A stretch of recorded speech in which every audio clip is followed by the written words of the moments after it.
another round of we should have recorded that. So lately we've been talking about the art of the pivot, which is something that you and I, for some reason, have become experts at because somehow in life we're going along and all of a sudden things change from what we think we are going to be able to do and we have to shift. So you've had a couple of those really big recently, and I've had my own too. So we'll talk about some of those today. Yeah, and in the theme of the conversation, you're adjusting to your day's plans that have just gotten upended. And so you may Yes. see a choppier video today. Yeah. Yeah. So, for example, today I was planning on sitting down, getting a lot done. We were going to record this podcast, and then I was going to work on some components for my community. And yet, school is canceled again because here in Eastern Tennessee, we cancel for the tiniest single snowflake falling from the sky. So, I've got the kids at home. If they come running in, I'll stop recording. We'll pick back up as we're able. So, just bear with us on that. That is part of the art of the pivot, just going with the flow. All Yeah, right. so I'll kick it off by just explaining, some of the situations I've encountered before. And then, ironically, I posed this as the next topic before the most recent events, and life decided that I needed an even better example of the pivot than what I had prepared. So I'll share that as well. Yes. Some of the things that stand out to me are big moves. Mhm. Almost all of my moves have been more spontaneous Mhm. than I would like. Um, Especially being more of like someone who's really attached to, their home and the stability of where they live. It's been interesting. But for me, a lot of the pivots have been going from I was working at a lab in North Carolina. My wife at the time wanted to paddle the Mississippi River on a grand summer adventure. And I said, And we're pausing, unfortunately. And we're back. so then Okay. I had the choice of, deciding if I was going to go with her or if I was going to stay back. And so I requested a sabbatical. I negotiated a move with that sabbatical that I was going to leave the lab in Raleigh and I was going to restart the firearms section at the lab, the crime lab in Asheville on the return of the trip. So that was one of the first like really big. And then I had another big career pivot when I got some news I didn't like in North Carolina about a promotion I was going to be passed up for yet again when legislative funding year sort of lapsed and they had yet to give me the promotion I'd already been told I was receiving. Mhm. So then I started looking for new jobs and that's what led to the move to Bemidji. Mhm. I've had a number of moves like that. Yeah. More recently, in the past year, the pivots have been a little bit different because where all those kind of tensions were resolved by moving away Mhm. with the dissolving of my marriage, the divorce that happened over the last year in 2023, that was no longer an option. I Mhm. couldn't just like pack my bags and run. Right. We've got a shared custody schedule. We've got us both, live locally and work that out as co-parents. And so all of a sudden I was a full-time stay-at-home mom with, supporting my family through that work that I provided, but not bringing in any sort of income financially beyond the occasional childcare or pet sitting or whatever, smaller gigs. And Mhm. all of a sudden I had to figure out something new, hence starting the community and the business. Yeah. So that's sort of like before I jump into, more recent stuff, that's sort of the background of my experience with the pivot. And it was quite an adjustment in the last one to not be able to just pack bags and move, but Yeah. having to pivot in place, Right. having to emotionally pivot Mhm. Yeah. Those. versus physically removing myself. Right. Right.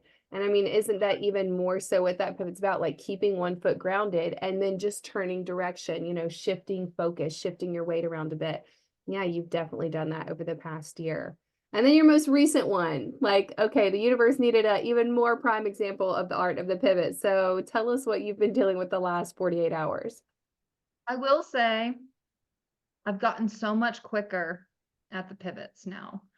Um, rewind, 2 years ago, our RV flooded. We suddenly had to move out of it and move into a hotel and find more permanent rental situation. That's when we found this place where I currently live. I was really nervous about losing this place in the separation and divorce. I was worried about being the one that would have to, seek a different rental situation, knowing what the rental market is and the cost. It felt overwhelming, and I was so grateful when I got to at least keep my home. Because everything else was changing.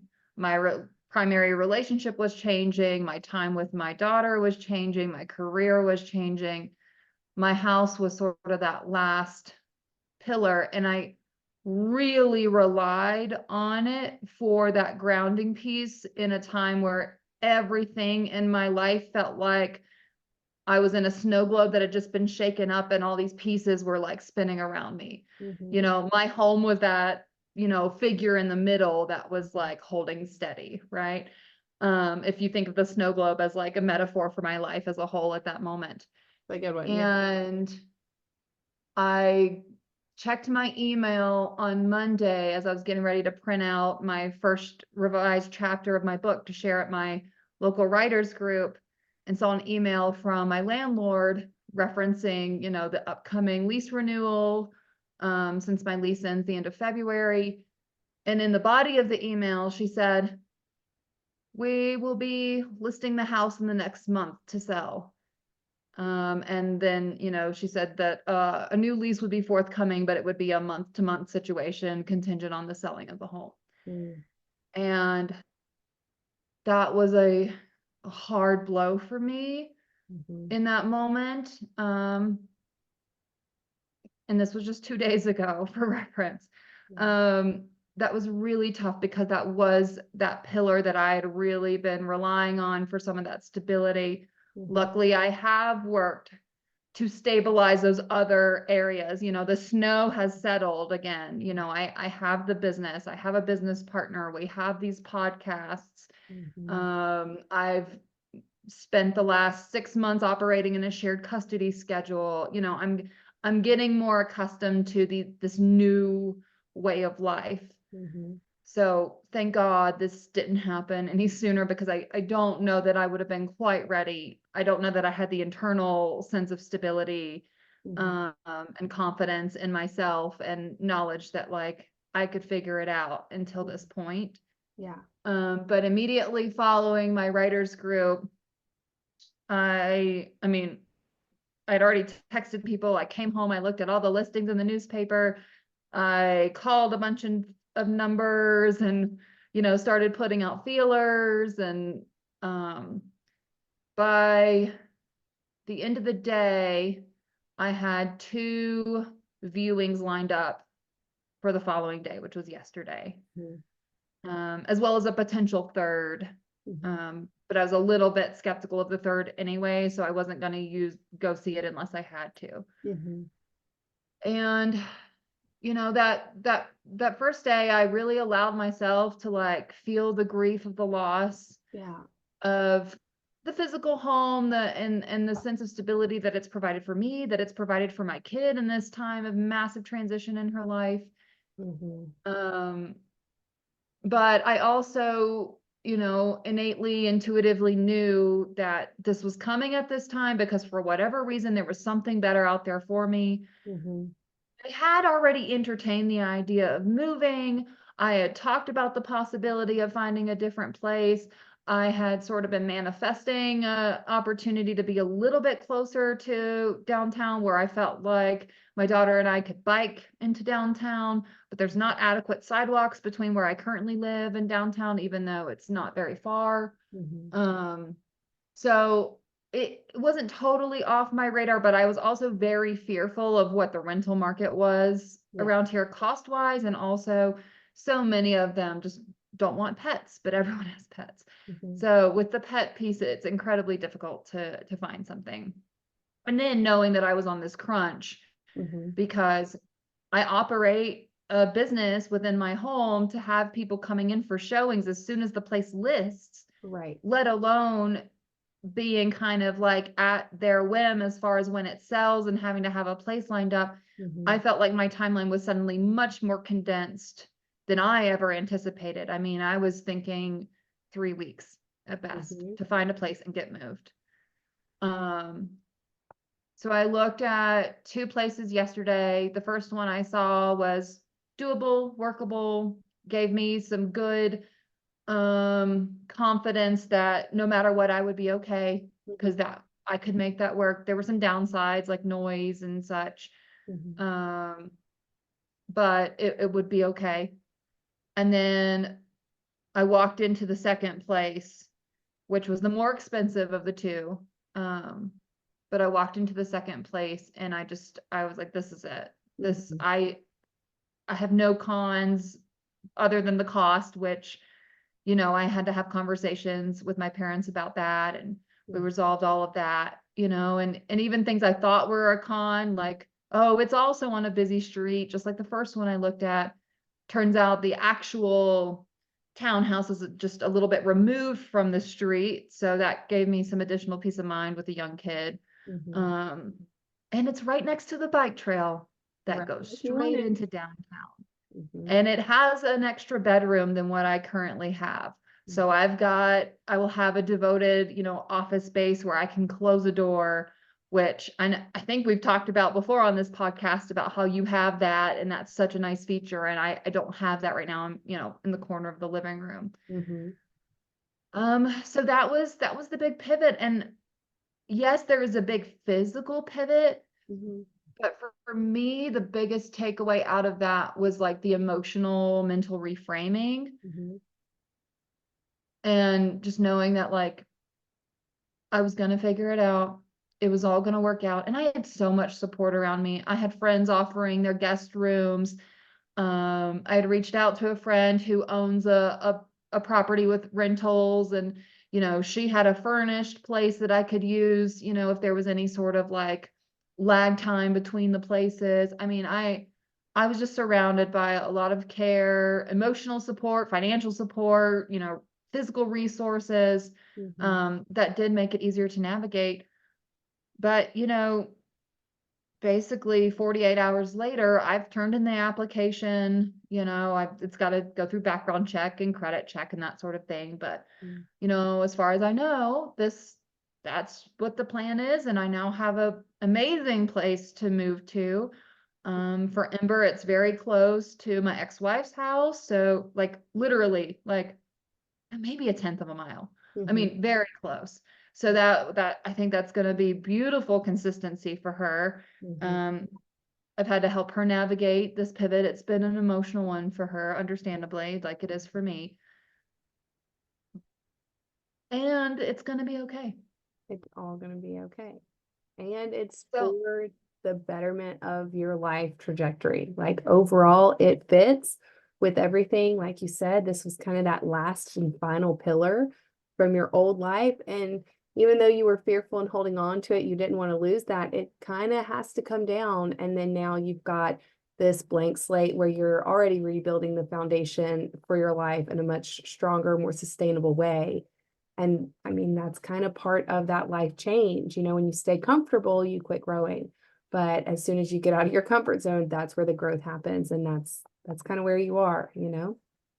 yeah, and you reminded me of my, you know, life wisdom. You threw it back at me the other day, reminding me that I just told you maybe a week prior, if not less, Mhm. you know, that you only grow as much as like the most lagging behind area of your life. You Mhm. can't improve your life and not inherently improve all aspects of Right. it. You're going to feel those areas where you have yet to make those adjustments. Right.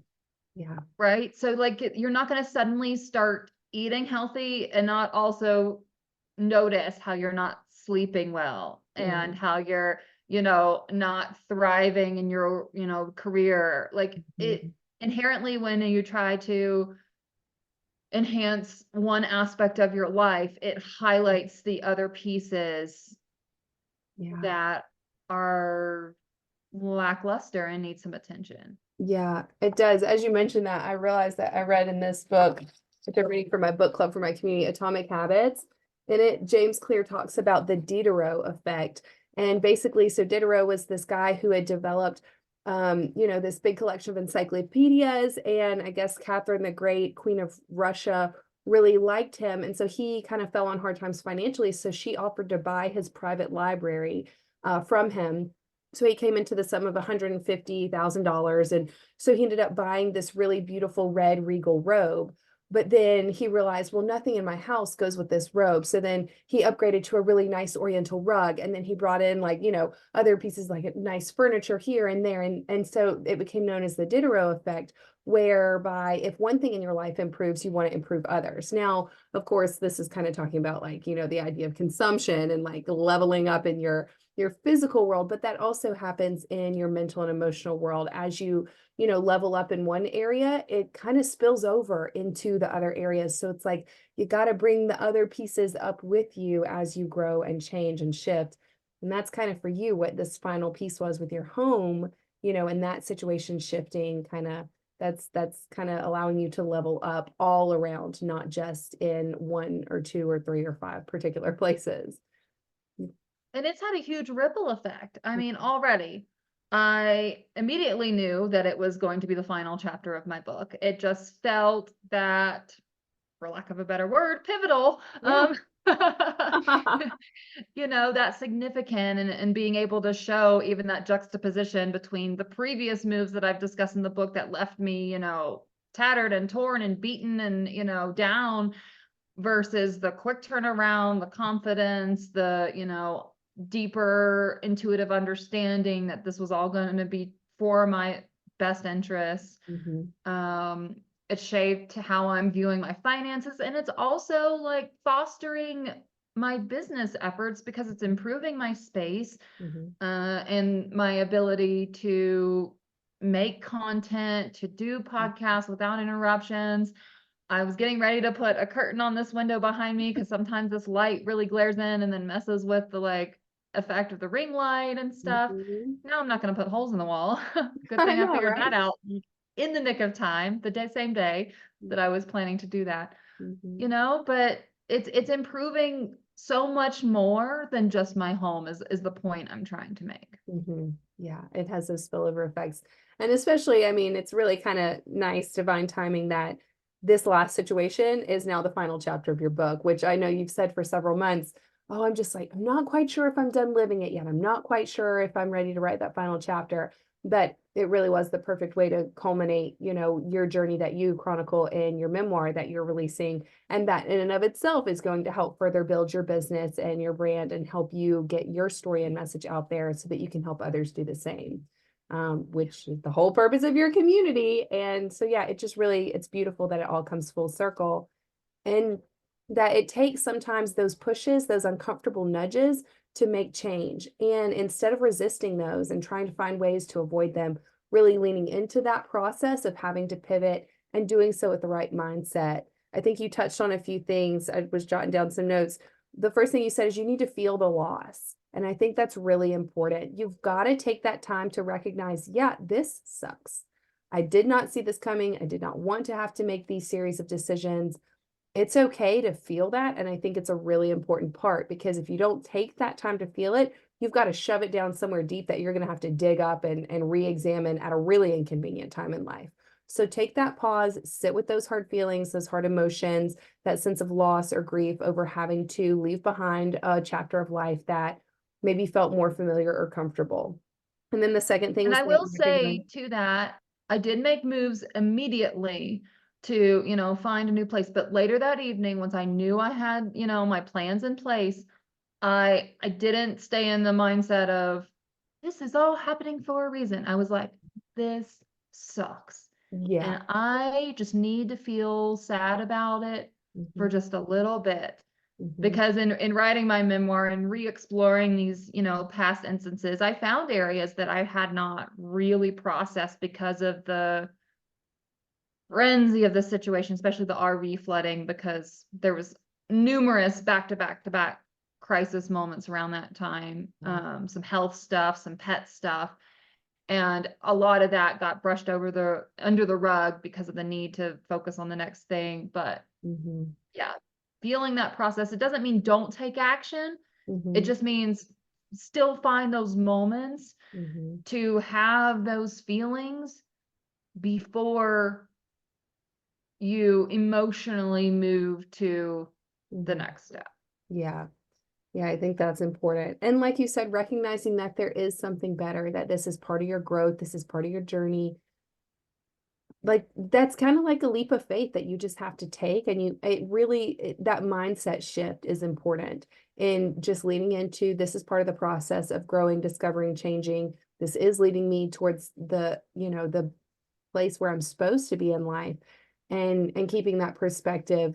And then, like you said, taking those action steps. Don't sit and wallow forever. Like have your moment, feel it. But also, I love that this time with your pivot, it's like the market around there and you got to move quickly. And so you immediately got on there, you had your list, you were calling places, you were getting things set up, and then you had that quiet space to, like really feel that sense of loss. But just because you need to feel that sense of loss or feel those hard feelings, it doesn't mean you don't take action. So part of the art of the pivot is taking those action steps, getting the ball rolling, even if you can't see it all to completion right away. Just, put your feelers out there, get some more information. That's really key in trying to figure out your next move and what options you have as you pivot. And then, yeah, kind of that last piece, that emotional, mental reframing, and just knowing like this is all for your betterment. This is, going to work out, and having that faith that it's all working towards your best and greatest good. And I have to say, because it was such a good advice and good reminder, Jordan reminded me that day zero is always the hardest. So day zero of anything, day zero of sobriety, day zero of finding out that you're going to have to move, day zero of getting fired or realizing that you're going to have a career shift or whatever it is. Day zero is always going to be really hard. Yeah. Day one is always going to be better. And as hard as it is to sleep sometimes between day zero and day one, that sleep is what is going to help day one be better than day zero. Yeah, solid advice. Yes, get the sleep. Get the sleep. Yeah, that's good. Well, thank you for sharing your pivot points and how they've helped you. Gosh, after all that, mine are much less dramatic. I think yours are good in the sense that you also have some more current career ones to be able to give as examples too, and not just all the relocating. Yeah, that's true. So we've definitely done our fair share of that with, my husband's job as a travel nurse over the last several years. One of them that comes to mind that was a really wild one. We took a road trip during the summer from Montana down to the southeast to visit a bunch of family, go to everyone's homes and whatnot in a big old loop. And at the end of that, instead of going back to Montana as we had planned, we ended up taking a contract in Arkansas. So we just drove from the southeast over to Arkansas for a 3-month contract, had to find a townhouse there. It was kind of like a scramble situation. Where are we going to live?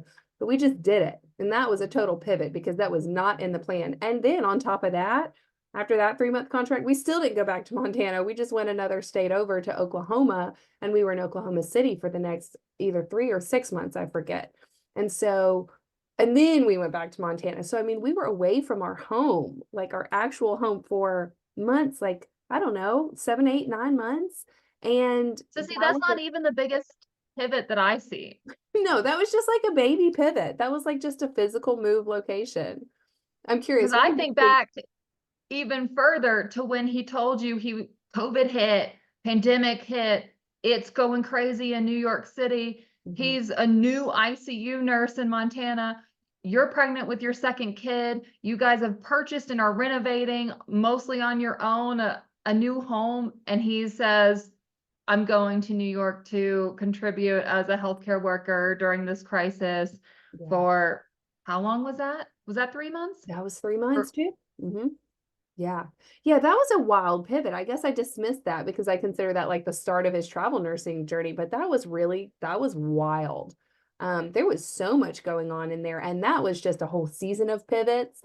I mean, I had a little, by the time I had my second baby, my first one was only 17 months. So all through the time that I was renovating the home and dealing with all sorts of, I mean, I was essentially the general contractor having to call everybody, coordinate everyone, like stay on everyone's rear end to get the home done before I had the baby. I mean, it was a lot. That was like a very stressful season of life where I really just kind of learned that I have the superpower to pivot. It just requires kind of staying on your toes. Don't ever bury yourself and plant yourself on any one foot, like stay light on your feet, keep your knees bent, be ready to move. And that was yeah, that was a very challenging time. But it gave me the confidence for all the other pivots. And then so business wise, this one was kind of one I did not see coming, which that's how it goes. So, back when I had started the carnivore diet, I joined a very successful, wonderful carnivore community. And I, finally got the desire to speak up in those meetings and share my story and whatnot and connect with everyone. And as I did, folks were able to see my progression transformation, and I was asked to be a moderator on the team. And so I was really excited about that. And I was told, with the moderating duties, of course, that kind of primes you to be able to be a coach. And that was, what I was told was like, okay, I'm going to start sitting in on coaching calls so I can get, some one-on-one coaching experience. And then I myself will be made a coach, which great. That would be a source of income for me, which was, something that I was really starting to look into at that point. And so that was all going well enough. I was maybe a month or month and a half into being a moderator, knowing that, I was going to be getting that coaching training soon. I even had a coaching call set up. So, where I'd be shadowing another coach. And then that's when we found out that the lead of that community needed to step back for a time. And with it kind of was this vacuum of just leadership? leadership. Yeah, it's a really good word for it. So there was just kind of a scramble, and everyone on the team wanted to do the right thing and help out, and everyone had the right intentions, but there was not a clear vision for how to go about that. So that led to some tension, and very quickly the team kind of started falling apart, and I could see the writing on the wall. I was dealing with my own issues at that time from over fasting. I'd like really set myself back health wise by not listening to my body. And so I was personally struggling and did not feel like I could hold my own in that situation, that really kind of lack of clarity on leadership there. And I mean, it really shifted the way things were going to go as far as me potentially working towards becoming a coach. So all in all, I stepped back from that time. At that time, our family, coordinated a cross country move. We bought a house at auction online, sight unseen, drove across the country to get here to renovate it because that's kind of just what we do. Again, more pivots all over the place.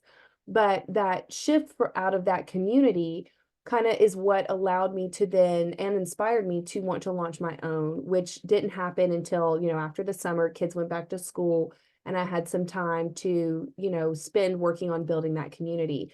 But that would not have come. This community build that I'm working on now would not have come.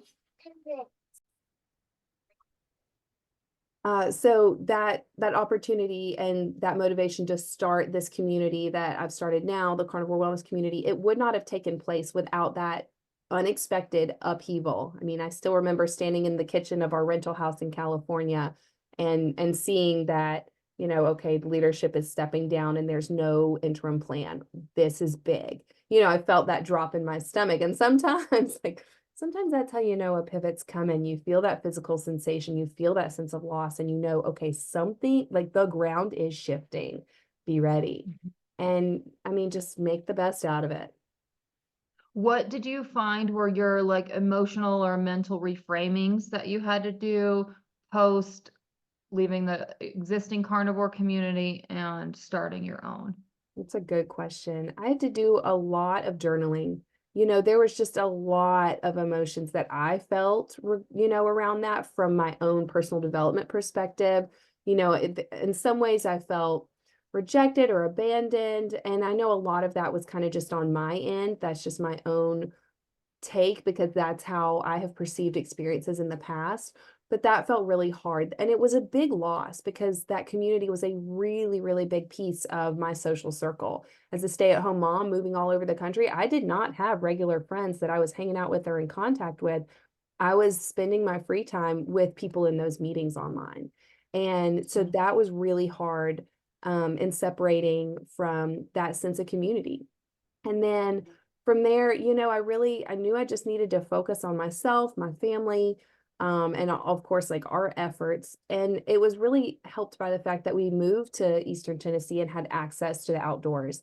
Like getting out and hiking all the time was really restorative. I've always loved being in nature. That's where I find my peace. And so being able to do that really helped a lot. But it took a good chunk of time to kind of lean into nurturing myself after that time because, I just had been giving in so many aspects of my life in the community as a moderator, but also as a mom, as a spouse to my husband, and, as the home manager and supporting all of these moves and whatnot.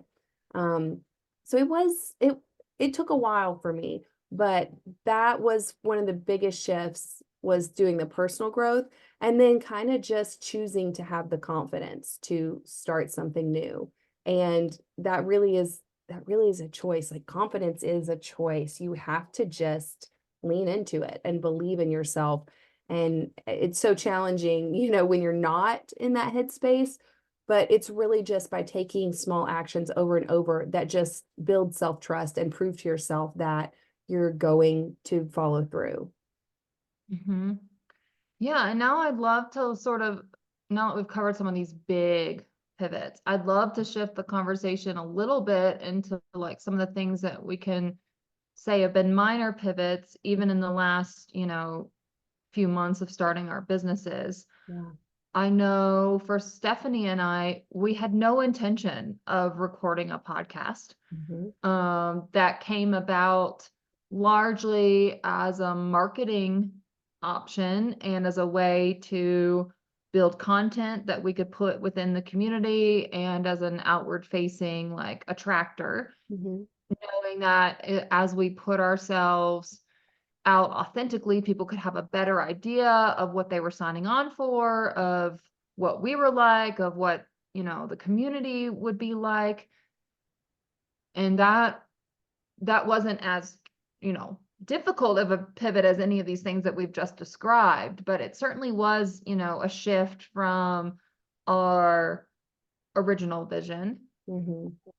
I'm trying to think if there's anything else like more major like that we've had so far. Does anything come to mind for you, Sissy? Well, I was just thinking for you, how we talked about in our a recent episode, how you shifted what your ideal member looks like and kind of narrowing Yeah. in on that. I think even that small pivot, in the sense of business, where are you putting your focus in your marketing? I feel like that even is good. Sometimes the pivot brings clarity, and I feel like that was one example for y'all.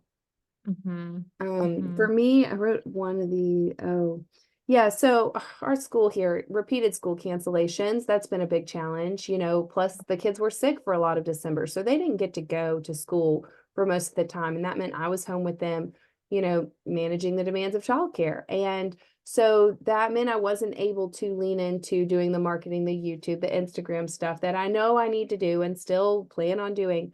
But it's tough. That's a tough one for me because I don't enjoy that.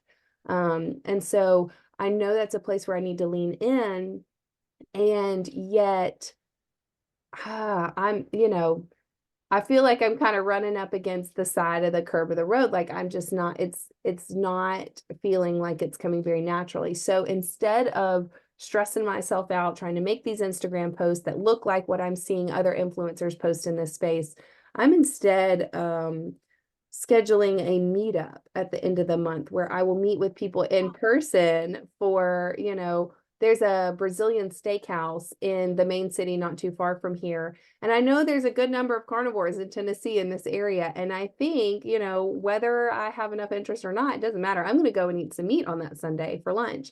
And I'm going to invite carnivores who are in the area and able to join to come and have that meal with me. So I don't know if that's like the right pivot, but it's the pivot that feels that it most supports where I am right now with what I'm able to do. I can call the restaurant, which I did yesterday. I can make the Canva, little flyer to make it look attractive, and I can post that to Instagram, and I can post that to my community. And I have the email list from a previous meetup that was hosted in Tennessee where I can reach out to those people and let them know I'm putting on this event.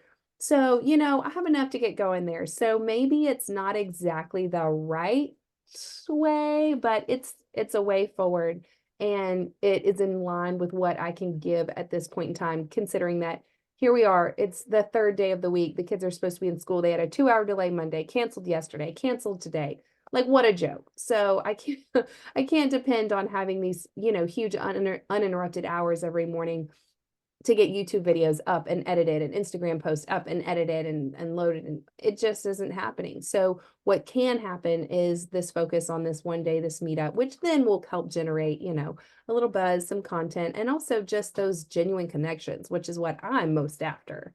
And again, I mean, I just have to remember that building this business around the time that I have available is what makes it sustainable. So if that translates into slower business growth, so be it, because that's what I can manage at this time. And very clearly, the universe is showing me the kids are going to continue to be underfoot. So I've got to find a way to do what I need to do with them present. I think that's a nice segue too into the times that we can anticipate a Mhm. pivot. Mhm. It's not always shocking, even when it is a big shift. And Mhm. I know one that both of us have on our horizon is summertime childcare. Yeah. You're getting a taste of that right now with all these school cancellations, with the kids having been sick most of December and home. Mhm. You're already sort of getting practiced at figuring out what business tasks can be done, you Mhm. know, while they're playing and doing things together versus what you really have to save for their nap times, all of that. Yeah. Um, I've been also thinking of along those lines and starting to anticipate, like, what will that look like? How do I, structure that? There's a good chance. I mean, I guess I don't know. Maybe I should just keep my options open, but I had intended to keep other kids during the summer as well. That's generally time that I can earn a decent bit of additional income. Mhm. Childcare in my area is really hard to come by. Mhm. And frankly, with having a single kid, it's so much easier to entertain her when she has a friend versus when she's by herself. So it really is beneficial in that way. Mhm.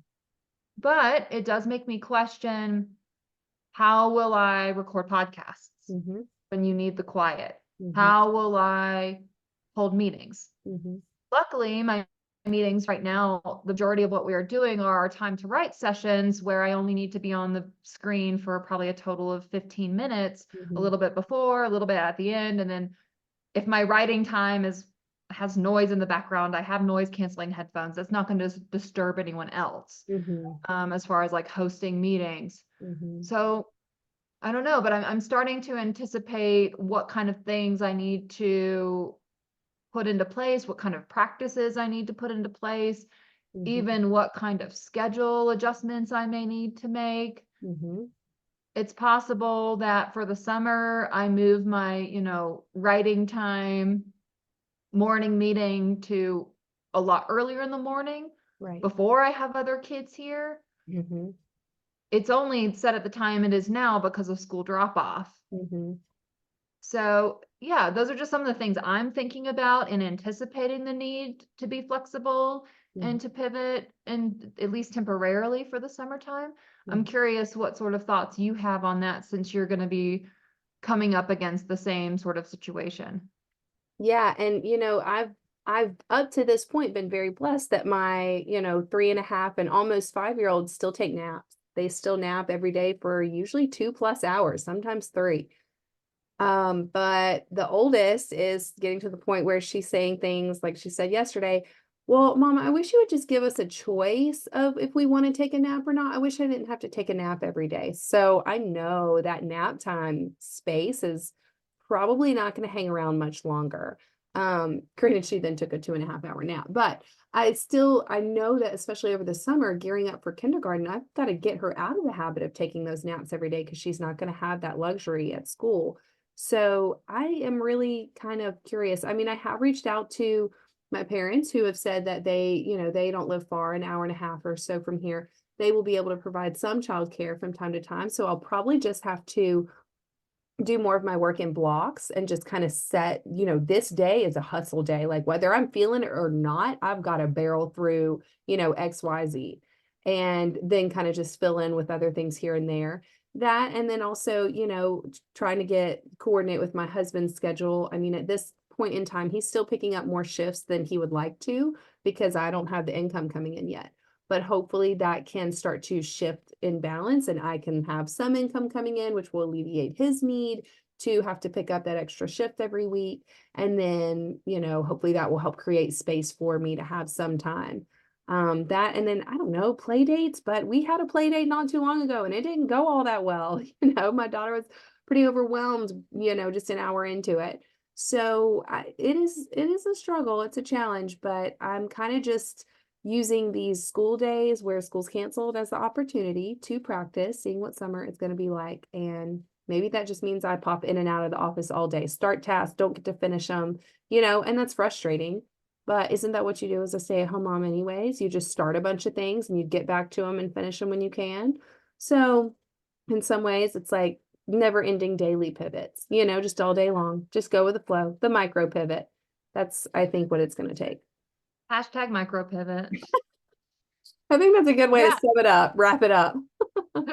That's what we were saying this morning when you sent me the text that school was canceled after we had just chatted about, what time we could, mutually get together to record this, Mhm. and I had said then, well, let's just give it a try. We can edit the video. We Yeah. can, it's different when you're having to have like a live, Zoom meeting with your Mhm. coaching clients and stuff. Like, I get it, Mhm. that's trickier. But Mhm. this we can edit. Yeah. People will understand, and it's totally on brand I know. for Mhm. this. Yeah. I'm hoping I can just leave us with some final words. There's something I wanted to share with you, Sissy, Ooh. that Stephanie sent me yesterday that is all about community. Mm. And this is an email that came from Pat Flynn, who is known, as a big entrepreneur. This was his beginning of 2024 trends that he's seeing in business Mhm. and his sort of advice for fellow entrepreneurs. So in this, he's talking about how there's no doubt that AI is going to be taking a more prominent role. Mhm. It not only allows for more productivity, in it being able to use that, creating copy, making, predictions, automating systems so that, a single entrepreneur can do a bit more with their time. Mhm. And he was equating it in this email to the growth of like the automobile boom and how the automobile boom and the fact that then there were cars everywhere also had the effect of um, creating green spaces that people really valued for their tranquility and quiet, Mhm. whereas the streets became louder, right? Mhm. And so he's saying, with this AI boom, we essentially need to create these green spaces. And this, I'm going to read directly from his email. Instead of waiting for someone else to create the go-to community in your industry, you should be the one to do it. As I keep saying, and I won't stop, businesses and brands with a community component will survive. Everyone else will die out. A small community of people with a shared interest and a safe space to interact is way more powerful than a brand with a million disconnected followers. Mm. I felt so validated when Stephanie sent this to me Yeah. because this is what you and I have been, you know, screaming from the mountaintops into the abyss, Right. you know, through the creation of this podcast. Mhm. And it did feel a bit validating, honestly, that, you know, some bigger names are also seeing this same trend that we're seeing. Yeah. And then the other piece of this is basically authenticity. Tell Mhm. more real stories, master the art of storytelling. Mhm. It mentions, you know, emotion is something AI will never be able to replicate, and it's become something that more of us crave. Mhm. And so those are the key things. Show up authentically Mhm. and build the communities you want to see in the world. Yeah. So I just wanted to leave us with those nuggets of wisdom. So as we choose which ways to pivot, if Mhm. we're pivoting towards those things, towards authenticity, towards building community and connection, like you said, you pivoted towards an in-person meetup, which is going to bring connection. Mhm. Stephanie and I pivoted towards a podcast where we get to show up authentically as writers and talk about the struggles in the day-to-day. And I that's kind of my parting words of wisdom for anyone who needs to pivot, is struggling with the pivot. If you pivot towards those things, you're going to be okay.